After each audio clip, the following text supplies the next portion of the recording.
Muitos falam que os fundos imobiliários de tijolos precisam ganhar da inflação, mas todos os fundos imobiliários de tijolos ganham da inflação realmente? Os fundos imobiliários de shopping têm a receita aí atrelada ao crescimento da inflação? Eu vou mostrar aqui nesse vídeo. E já partindo aqui para um histórico aqui econômico, eu vou falar de um fundo imobiliário bem grande e bem antigo e de shopping, e é o primeiro fundo que possui rating aí no Brasil, é esse fundo imobiliário de shopping. Então vou começar aqui falando da economia brasileira de 2009, que ela foi marcada por uma série de fatos. O PIB caiu em 0,2% com relação a 2008, sendo a primeira queda desde 92. O PIB per capita também tinha caído aí 1,2%. A inflação foi de 4,31%, inferior à meta aí de 4,5%.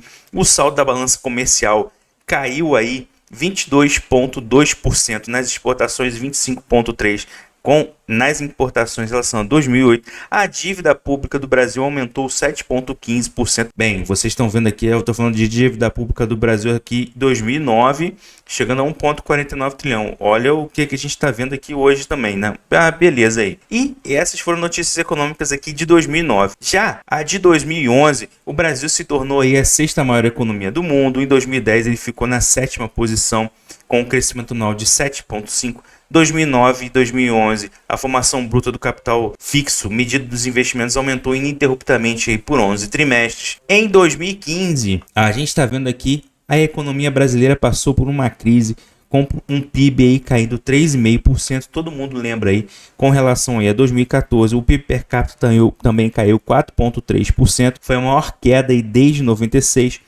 Todos os setores aqui caíram, com exceção do agronegócio, que cresceu 3,3% naquele ano de 2015, e a crise econômica de 2014 a 2017 foi causada por uma série de choques de oferta e demanda, principalmente por erros aí de políticas públicas. Então a gente teve aí um problema econômico lá em 2008, 2009, agora 2014 a 2017. Vamos aqui a uma retrospectiva de 2019 com diversos gráficos. Então a confiança aqui na economia brasileira era baixa, a estimativa do crescimento do PIB foi frustrado, cresceu somente 1,12% naquele ano. O IPCA acumulado dos 12 meses tinha sido 3,27%. O mercado de trabalho aí estava com uma carga aí de desempregados de 11,6%, sendo que 41,2% era informal e 4,2% estavam nos chamados desalentos.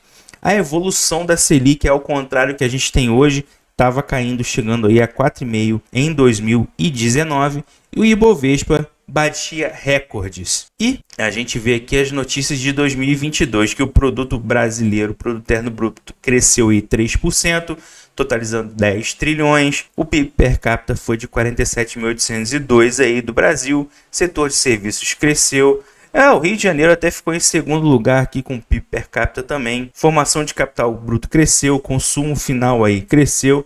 Então tudo aí cresceu. 9 de 12 grupos de atividade ficaram estáveis ou cresceram. O desempenho da economia também em 2023 foi positivo, acumulando uma alta de 2,9%. A inflação também desacelerou, ficando em 4,62%. Então eu falei de um histórico aqui, resumidamente, de diversos anos. E por que eu falei isso da economia de tantos anos? Primeiro porque eu vou falar aqui do fundo imobiliário HGBS 11. E para responder a pergunta no início do vídeo, os fundos imobiliários de shopping realmente aí ganham da inflação ou tem necessidade de estar ganhando sempre da inflação? Como é que funciona os fundos imobiliários aí de shopping? Então o HGBS 11, ele está cotado atualmente em 186,51. Ele cai nos últimos 12 meses 16,5%, tá com um yield aí de 11,01% nos 12 meses, pagou aí R$ 1,60 de dividendo, tá com P sobre VP de 0,83 e a vacância tá em torno de 2,5% do HGBS 11. O valor patrimonial da cota, prestem bem atenção, é R$ 224,49, tá?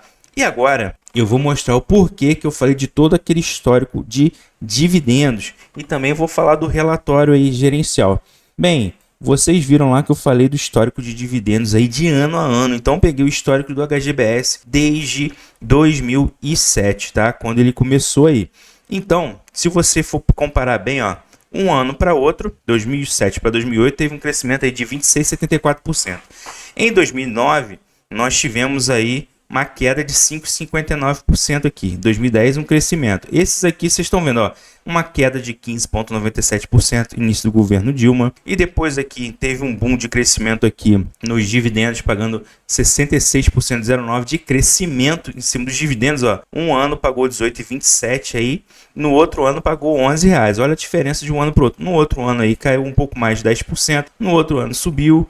E assim foi, ó, caiu 5, subiu 4, caiu 10 aqui em 2017.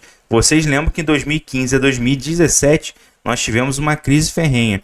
Em 2009 nós tivemos uma crise econômica também. E 2018 era o início aqui era um momento de transição, 2017 para 2018, para um novo governo em 2019. Então nós tivemos impeachment em 2016, teve um crescimento aqui na nos dividendos.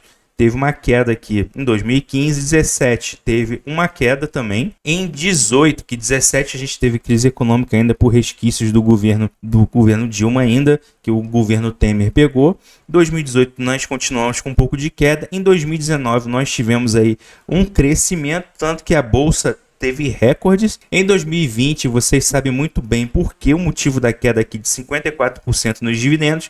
Nós tivemos a Panda. Em 2021, nós tivemos um pequeno retorno aí uma reabertura dos shoppings. Em 2022, nós tivemos um crescimento aí de 86,19%. Em 2023, um crescimento aí de 29,14%. Em 2024, um crescimento aí de 5% aí até a data de hoje, tá? Isso em comparação ano a ano aqui, como vocês estão vendo. Então, quando nós tivemos aqui um melhor ano nos períodos anteriores, aqui em 2012, 18 e 27, vê-se que aqui também começou a ter uma queda por problemas econômicos. E a inflação, por exemplo, em 2022, a inflação não cresceu 86% para o rendimento crescer aqui 86%. Pô, e não tem como comparar um rendimento de crescimento aqui, de um rendimento de 86% com crescimento de uma inflação. E também a gente não teve deflação aqui de 10,33%. Nós tivemos diversos problemas econômicos, como eu mostrei para vocês aqui. 2009 tivemos problemas econômicos. Aqui no ano de 2014 a 2017, por uma série de choques de oferta e demanda por erros de políticas públicas, nós tivemos diversos problemas, desde intervenção na área de energia elétrica, várias coisas. Nós vimos aqui em 2019 a bolsa crescer. Se você olhar aqui 2019, ó, um crescimento aqui de 22,52%. Ainda não tinha sido o maior rendimento aqui do HGBS na época. O maior rendimento histórico do HGBS está no ano atual de 2024, de R$ 20,50 que ele pagou aí por cota até a data de gravação desse vídeo, que a gente já está em dezembro, já fim de ano, então praticamente já está findo aqui o HGBS 11, aqui os dividendos do HGBS 11. Então, 2024 foi o melhor ano do HGBS 11. Isso tem muito a ver com os ciclos econômicos aí. Então, os shoppings estão ligados diretamente aos ciclos econômicos aí de crescimento de dividendos. Vocês estão perguntando por que eu estou fazendo um vídeo sobre fundos imobiliários de shoppings de tijolos não estar os rendimentos atrelados diretamente à inflação. Justamente por causa de uma discussão que eu vi na internet de pessoas perdendo dinheiro em fundos imobiliários porque os rendimentos tinham caído, não estavam aí crescendo com a inflação. Então, sobre o HGBS 11 e sobre os fundos de shoppings, eles não estão atrelados diretamente à inflação, eles estão atrelados a ciclos econômicos, como nós vimos aqui diversos ciclos econômicos. E o HGBS 11, para vocês terem uma ideia, ele já tem aqui um NOI do ano anterior para o ano atual, agora a gente está aqui no relatório gerencial, um crescimento aí de 4,9%, quase 5% aqui de um ano para o outro. Isso aqui é efeito econômico. Então, mesmo que a economia esteja tomando bomba, né? Esteja sofrendo aqui um crescimento assim, a gente está vendo a economia crescer, mas ela está crescendo com base em esteroides, podemos falar assim, que o governo está bombando a economia com o próprio Estado, usando dinheiro do Estado para bombar a economia, injetando mais dinheiro no mercado, e isso faz a economia crescer por causa do aumento de consumo também. Isso influencia diretamente na classe média baixa e classe mais pobre, por causa que as pessoas acabam frequentando mais os shoppings.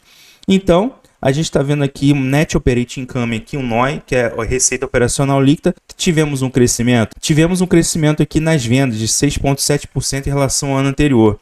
E a gente vê uma vacância aqui bem menor com relação a outros períodos. Então a gente vê aqui um gráfico de vendas aqui, deixa eu aumentar aqui um pouquinho para vocês verem aqui melhor. Então nós temos aqui um gráfico de vendas aqui comparando com o crescimento, uma vacância aqui diminuindo de um ano anterior para o ano atual, um NOI aqui dando uma pequena crescida em relação a períodos anteriores. Nós temos aqui os indicadores aqui, ó, de vendas novamente, mostrando aqui um crescimento aqui de NOI também, de um ano para o outro, e uma diminuição aqui da inadimplência no trimestre em relação ao trimestre do ano anterior, beleza? Do terceiro trimestre aqui do ano anterior, vocês verem aqui uma diminuição de inadimplência. E a gente vê aqui uma receita aqui imobiliária, a gente está vendo aqui a demonstração do resultado aqui do HGBS 11, que teve um resultado operacional de 16 milhões, sendo que dos 16 milhões, ele teve aqui, ó, também teve perdas aqui de vendas de operações com FIIs, tá? Teve R aqui, uma parte negativa aqui de ganhos de FIIs também.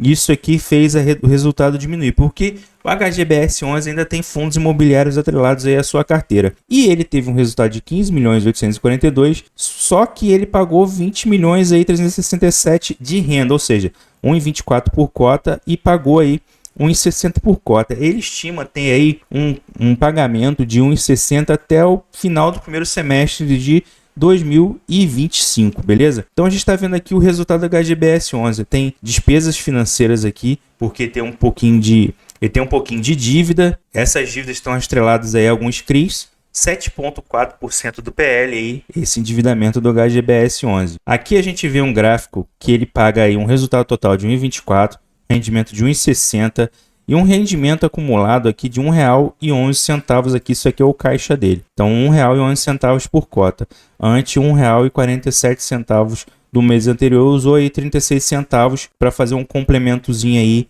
de rendimento aí pra gente aí. Aqui no gráfico eles mostram uma comparação aqui do HGBS 11 com o CDI, desde novembro de 2006 a 742% ante o CDI de 429%, e em relação ao IFIX, desde dezembro de 2010, 273 contra 220% aí do IFIX. Aqui a gente vê a distribuição dos ativos dele aqui, ó, 79,2% são imóveis, né, são os shoppings, 14,6% aqui são fundos imobiliários, tá? Aqui ele mostra também a diversificação por operadores, a diversificação por região, a maioria sendo 87% em São Paulo. Depois vem Tocantins, Santa Catarina, Rio Grande do Sul, Rio de Janeiro e Mato Grosso, tá? Ele tem opção aqui majoritária, aqui participação majoritária em 7, minoritário em 10 e operações indiretas aqui em 2 imóveis. A alavancagem do fundo, como eu falei para vocês, 7,4%, são 2 CRIs que eles possuem aqui, série 174 e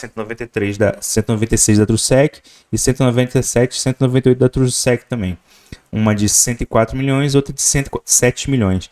O HGBS 11 aqui também tem um fluxo de amortização aqui dos vencimentos e está lançando agora um prospecto aí, tá? Nesse momento aqui que eu estou fazendo, o prospecto está valendo, mas quando você estiver vendo esse vídeo aqui, já vai ter terminado, de integralização de novas cotas, tá? Esse prospecto aqui, ó, são 149.816.518 aí, tá? Do HGBS 11. Esse prospecto aqui mostra a oferta pública de distribuição primária aí da 10ª emissão de cotas aqui do HGBS 11. Então, ele lançou aí a 226,89 aí esse prospecto aqui para você ter direito aí a 5% do seu percentual aí que você tem em carteira mais ou menos. Só que de custos são R$ 3,62. E aí o preço de valor patrimonial médio que eles colocaram aqui é R$ 223. O valor patrimonial da cota aqui está 224, um pouco menor aqui que o valor patrimonial da cota também. Como eu falei para vocês no início do vídeo, o HGBS e os fundos imobiliários de shoppings, eles têm que ganhar da inflação? Na verdade, minha resposta é não. Por quê? eles dependem muito dos ciclos econômicos. Então a gente vê problemas em ciclos econômicos, a gente vê diminuição aí nos rendimentos, como a gente vê aqui em 2020, que todo mundo sabe do problema sanitário que todo mundo teve aí. E a gente teve aqui problemas em 2009, 13, época do governo Dilma, 2014, 2015, 2017. Nós tivemos diversos problemas aqui de diminuição de cotas, ou seja, os rendimentos do HGBS11 eles dependem tanto do HGBS quanto de diversos fundos de shopping. Eles dependem diretamente dos ciclos econômicos aí para estar vendo aí quanto que vale aí ganhar, se vai ganhar ou não da inflação, se vai ganhar ou não de todas as operações que ele tem aí. Então, a HGBS11, por exemplo, aqui a cotação, no caso aqui, se você tivesse investido aí R$1.000 nos 10 anos, você teria 223,40 em relação ao seu valor patrimonial da cota. O IPCA tem aí, ó, 1.746,70, tá? E você teria aqui, em comparação com o índice SMAL, o índice DIV, o HGBS11 perde para o DIV nos 10 anos, com a queda das cotas atualmente aqui em cento e poucos reais, R$186, ele perde também para o CDI. Então tá perdendo para o CDI, tá perdendo para o Ibovespa, tá perdendo aqui para o IFIX e perde de lavada aqui para o IVVB11. E tá ganhando aqui do IPCA com relação à variação da cotação. E agora, só para uma curiosidade, se você tiver aí aqui ó, o Magic Number da HGBS11, você precisa ter 116 cotas ou 21, aproximadamente aí R$21.635,16 para tá aí comprando uma nova cota no seu valor atual de 186,51, ou seja, você precisa de 116 cotas para aquela parte dos juros compostos ali acontecendo com a HGBS11, tá? Então, galera, o HGBS11 ele não precisa necessariamente estar ganhando aí da inflação, como vocês viram aqui, que os dividendos da HGBS11 sofreram muitas vezes com os problemas econômicos da época, tá?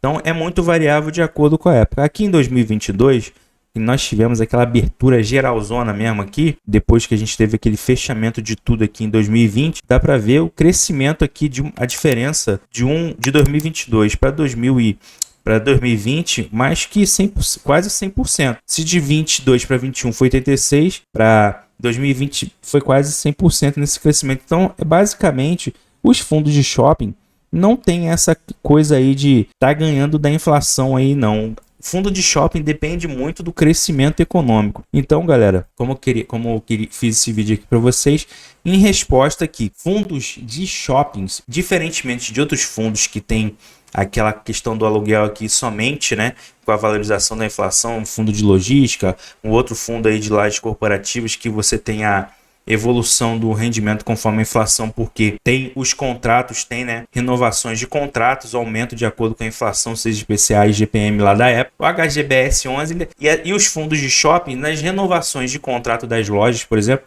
até tem essas coisas atreladas aí à inflação, mas as cotas, os rendimentos são muito variáveis conforme o consumo. Então, quanto mais o povo consumir, mais os FIIs de shoppings vão ganhar. Agora, se tiver retração econômica no Brasil, a tendência é de queda nos rendimentos, porque o resultado vai ser menor. Tendo uma melhora econômica, o rendimento com certeza vai ser melhor. Então, galera, isso aqui foi o vídeo de hoje. Eu queria falar discutir um pouco dessa situação aí sobre os fundos imobiliários de shopping. Tem que sempre ganhar da inflação, tá? Então, se você concorda ou não, escreve aí, comenta aí, diga aí nos comentários, beleza?